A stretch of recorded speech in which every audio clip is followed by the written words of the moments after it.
Salut à toutes et à tous. Les sursauts gamma, les GRB, ont été compris depuis quelques décennies comme provenant de deux phénomènes astrophysiques distincts. Ils sont généralement distingués par leur durée. Les sursauts gamma courts, une durée inférieure à 2 secondes, proviennent de la fusion de deux étoiles à neutrons et sont relativement proches. Et les sursauts gamma longs, plus de 2 secondes et jusqu'à plusieurs minutes, eux, proviennent du collapse d'étoiles massives, des collapsars, qui peuvent être extrêmement éloignés.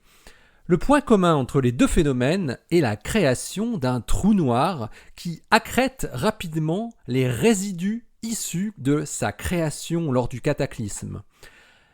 Mais un GRB détecté il y a 1 an vient semer le trouble et est l'objet de 2 articles d'équipes différentes dans Nature Astronomy parus le même jour. Ce GRB possède les caractéristiques d'un GRB long, mais n'a duré que 0,65 secondes.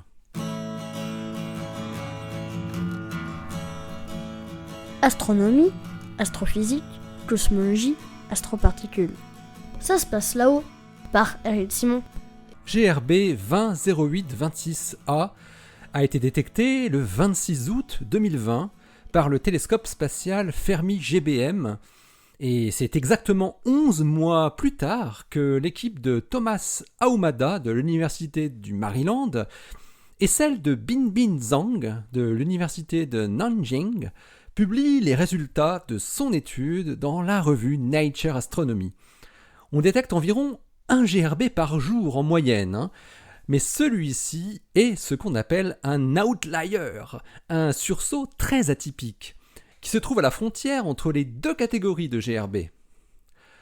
Ahumada et ses collaborateurs ont découvert la lumière rémanente du GRB, ce qu'on appelle son afterglow, un signal transitoire rapide qui est observable dans le domaine visible juste après le sursaut gamma.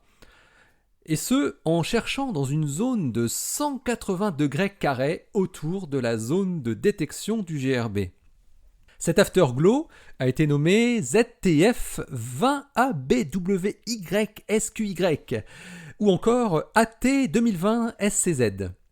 Ils l'ont observé avec le Zwicky Transient Facility à partir de 4,2 heures après la détection du GRB. La lumière rémanente du GRB, et donc le sursaut lui-même, se situe dans une galaxie dont le décalage vers le rouge a été mesuré par les chercheurs avec le Grand Telescopio Canarias. Il vaut 0,748 ce redshift, ce qui fait 6,6 milliards d'années-lumière de distance de trajet-lumière. Les astrophysiciens observent un signal en excès par rapport à ce qu'on attendait pour un afterglow de kilonova typique d'un GRB aussi court, de type fusion d'étoiles à neutrons. Les données de suivi à plusieurs longueurs d'onde, fournissant une idée de la distribution spectrale de l'émission rémanente, montrent en fait que l'origine de ce GRB ne peut être qu'un collapsar, une étoile massive qui s'est effondrée sur elle-même pour produire une supernova et un trou noir. Il s'agirait donc du GRB long, entre guillemets, le plus court jamais observé, et qui est clairement associé à un collapsar. Ahumada et ses collaborateurs concluent qu'il s'agirait d'un cas intermédiaire entre un collapsar raté et un collapsar réussi. L'équipe de Thomas Ahumada calcule que le taux local de GRB long, de l'ordre de 1 par gigaparsec cube par an, est inférieur de 2 ordres de grandeur au taux de GRB de faible luminosité, qui vaut 300 par gigaparsec cube par an, et de 3 ordres de grandeur au taux de supernova de type 1C, qui vaut 4500 par gigaparsec cube par an. Or, les GRB longs, et dans une moindre mesure les GRB faiblement lumineux, sont collimatés et soumis à un faisceau relativiste, ce qui supprime la détection d'événements dans lesquels le jet est dirigé loin de notre ligne de visée. Alors en tenant compte d'une correction du faisceau d'un facteur 100 pour les GRB longs et d'un facteur 10 pour les GRB faiblement lumineux, et sans correction de faisceau pour les supernovas, les GRB longs se produisent toujours à un taux qui est jusqu'à un ordre de grandeur inférieur à celui des GRB faiblement lumineux ou celui des supernovas de type 1C. 100 par gigaparsec cube par an versus 3000 par gigaparsec cube par an. Ce qui suggère que la majorité des collapsars ne parviennent pas à produire un jet ultra-relativiste et entraînent plutôt un cocon de matière à grand angle ou presque isotrope et seulement légèrement relativiste. Les chercheurs américains notent que sur la base de preuves indirectes provenant de la galaxie haute, ainsi que du spectre de la lumière de rémanence et des propriétés des rayons gamma, il peut être estimé que 84% des sursauts détectés par le télescope Swift et 40% des sursauts détectés par le télescope Fermi, qui sont a priori des GRB courts, inférieurs à 2 secondes, sont en fait des GRB longs mais mal classifiés. Alors si cela s'avère exact, il faut s'attendre à un plus grand nombre de GRB de courte durée issus de collapsars, qui se trouvent à la limite entre le succès et l'échec du G, comme GRB 200826A. La découverte de GRB 200826A, un véritable imposteur de GRB court, donne en tout cas du crédit à cette idée, et il suggère que le taux de ces GRB longs de courte durée est comparable à celui des GRB faiblement lumineux, jusqu'à quelques centaines par gigaparsec cube par an. Dans ce scénario, la plupart des collapsars ne produiraient donc pas de jet ultra-relativiste. Zhang et ses collaborateurs chinois parviennent indépendamment à la même conclusion, et vont même un peu plus loin dans l'interprétation de l'origine de GRB 200826A. Eux utilisent la classification des GRB selon leur origine, comme étant de type 1 pour les collisions d'étoiles à neutrons, ou de type 2 pour les collapsars, indépendamment de leur durée. Ils observent eux aussi des signes évidents de collapsars dans la lumière de rémanence du sursaut, mais cette fois-ci observés avec le télescope Gemini North à Hawaï. Ils montrent également que le type de galaxie haute, ainsi que la localisation du sursaut au sein de sa galaxie, ne sont pas du tout en faveur d'un GRB de type 1. Pour les chercheurs chinois, si la durée courte du sursaut correspond bien à la durée du moteur central, une possibilité serait que le progéniteur de GRB 200826A était une étoile massive qui s'est effondrée quelque temps avant le déclenchement du GRB. Un tel scénario est connu sous le nom de supranova. Le GRB est alors produit par l'implosion d'une étoile à neutrons supermassive, probablement déclenchée par le ralentissement ou par ce qu'on appelle l'accrétion de repli de l'étoile à neutrons. Lorsque le jet du GRB est lancé, il n'y a plus de matériaux de faible densité autour de la source, de sorte que la durée est courte. Un défi de ce modèle est cependant de rendre compte de la décroissance relativement faible de la rémanence des rayons X, qui semble nécessiter l'injection d'énergie supplémentaire pendant la phase de rémanence. Le signal spectral caractéristique de supernova qui est observé exige également que le délai entre l'effondrement du cœur de l'étoile massive et le lancement du jet du GRB ne puisse pas être beaucoup plus long qu'1 jour.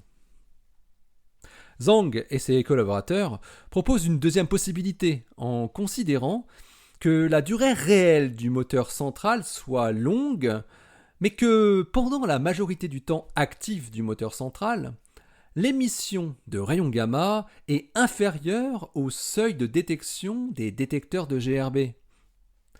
Une telle interprétation de la pointe de l'iceberg, entre guillemets, peut également s'appliquer à d'autres GRB de type 2 de courte durée, comme GRB 090426.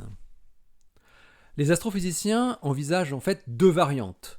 Dans la première, l'échelle de temps totale du moteur central, qu'on appelle ΔT Eng, est longue.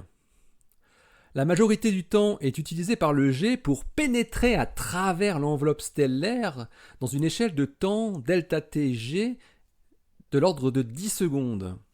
La durée observée du GRB est alors ΔT-GRB égale à ΔT Eng moins ΔT-G, qui pourrait être aussi courte qu'une seconde. Dans cette interprétation, il doit cependant exister une coïncidence entre ΔT Eng et ΔT-G. La seconde variante propose que le moteur à l'origine du sursaut a effectivement duré beaucoup plus longtemps qu'une seconde, mais pendant la majorité du temps, le jet porterait une lourde charge baryonique et ne serait que légèrement relativiste, ou même non relativiste, de sorte qu'aucun flux gamma important ne pourrait être produit pendant cette période de temps.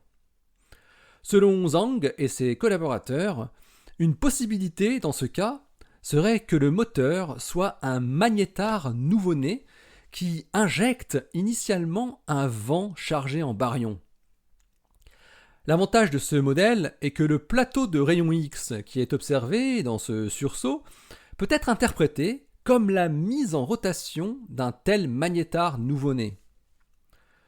On peut obtenir une courte durée dans ce scénario en invoquant les bulles magnétiques induites par la rotation différentielle comme mécanisme de production de l'émission rapide des GRB.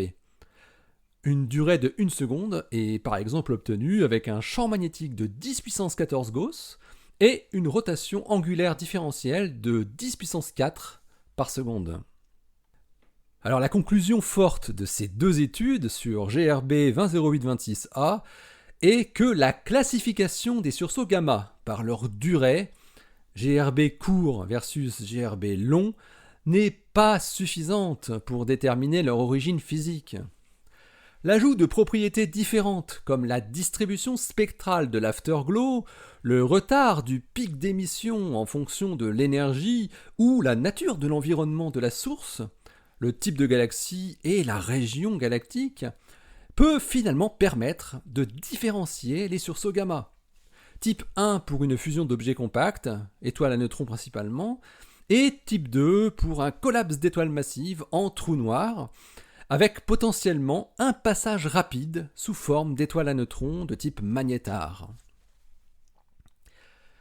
Les détecteurs de GRB de la prochaine génération, par exemple ceux embarqués à bord de la mission sino-française SVOM, le Space Variable Objects Monitor, qui sera lancé l'année prochaine, combinés aux capacités de suivi améliorées fournies par les futurs observatoires au sol du type Extremely Large Telescope ou 30 Meter Telescope, dans le visible et le proche infrarouge, ou bien le Square Kilometer Array dans le domaine radio, permettront de déterminer si les événements qui sont vus aujourd'hui comme particuliers, tels que GRB 200826A, un GRB long trop court, ou bien son alter ego GRB 060614, un GRB court trop long, ou bien la fraction de GRB court montrant une émission étendue à basse énergie, ainsi que les GRB longs peu lumineux à faible décalage vers le rouge, comme GRB 980425, et les quelques GRB ultra longs, qui durent des milliers de secondes,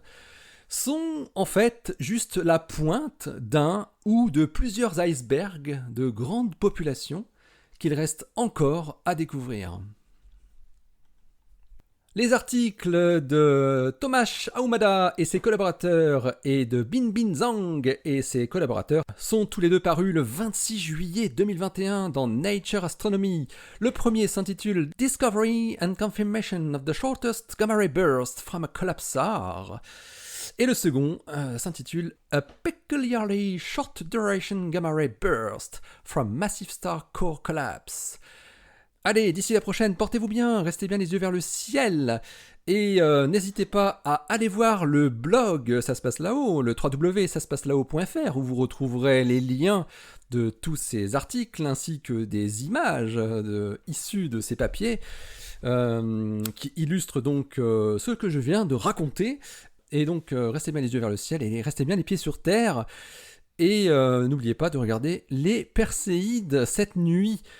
Voilà, tout est dit. Salut.